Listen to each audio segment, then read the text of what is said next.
વડોદરા શહેરના કરોડિયા વિસ્તારમાં પ્રી મોન્સૂનની કામગીરીના ધજાગરા ઉડ્યા છે. સામાન્ય વરસાદમાં જ કરોડિયા વિસ્તાર જળબંબોળ થઈ જતા સ્થાનિકોમાં ભારે આક્રોશ છે. તાજેતરમાં વડોદરા પાલિકાની હદમાં સમાવિષ્ટ કરાયેલા કરોડિયા અને બાજવા ગામ પૈકી કરોડિયા વિસ્તારમાં નજીવા વરસાદમાં જ ઠેર ઠેર પાણી ભરાઈ જવાની સમસ્યા સામે આવી છે. સમગ્ર વિસ્તારમાં પાણી ભરાવાને કારણે ગંદકીનું સામ્રાજ્ય ફેલાયેલું છે, જેના લીધે સ્થાનિક રહીશોને ભારે હાલાકીનો સામનો કરવો પડી રહ્યો છે. સ્થાનિક લોકોનો આક્ષેપ છે કે હાલના ચૂંટાયેલા કાઉન્સિલરો માત્ર ચૂંટણી સમયે જ દેખાય છે અને હાલ તેમની કોઈ કામગીરી અહીં જોવા મળતી નથી.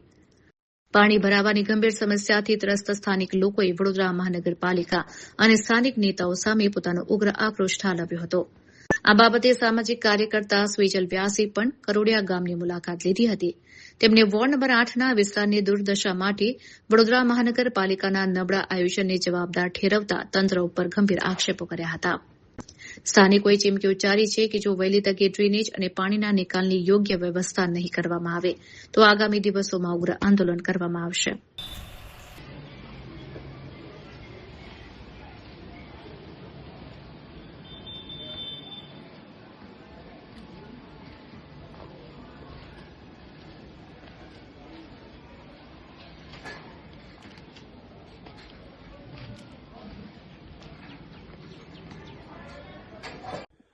નમસ્કાર.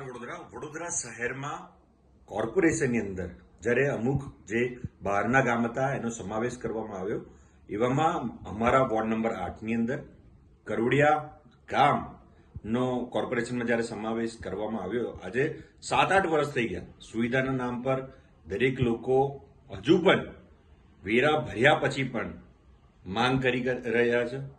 આજની હાલત તો એક જ વરસાદમાં એવી છે કે દરેક ગલીમાં તમને કિચડ મળશે, દરેક ગલીમાં પાણી મળશે, દરેક રોડ પર ખાડા મળશે.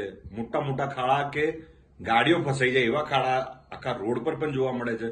કરોડિયાની પ્રાથમિક શાળા સ્કૂલ જે છે, પ્રાઇમરી સ્કૂલ, એનું કમ્પાઉન્ડ પણ આખું પાણીથી ભરાઈ ગયું છે. જરીક વરસાદમાં જો પાણી નિકાલની વ્યવસ્થા ના હોય, રોડ રસ્તા ગટરની વ્યવસ્થા ના હોય, તો છેલ્લા 7-8 વર્ષથી જ્યારે આ ગામનો સમાવેશ કોર્પોરેશનમાં કરવામાં આવે છે તો કઈ રીતની બેદરકારી તંત્ર દ્વારા કરવામાં આવી રહી છે.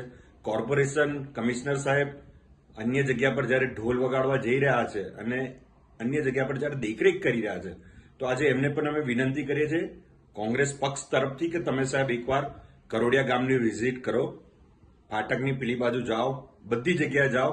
આખી દરેક સોસાયટીઓ, હજારો લોકો આ મુસીબતના એમાં ભરાઈ રહ્યા છે, જેના જવાબદાર તમે છો અને તમે વહેલી તકે આ લોકોને સારી સુવિધા નહીં પહોંચાડતો સાહેબ ઉગ્ર વિરોધ આંદોલન અમારે કરવું પડશે, જેની નોંધ આપ શ્રીએ લેવી પડશે.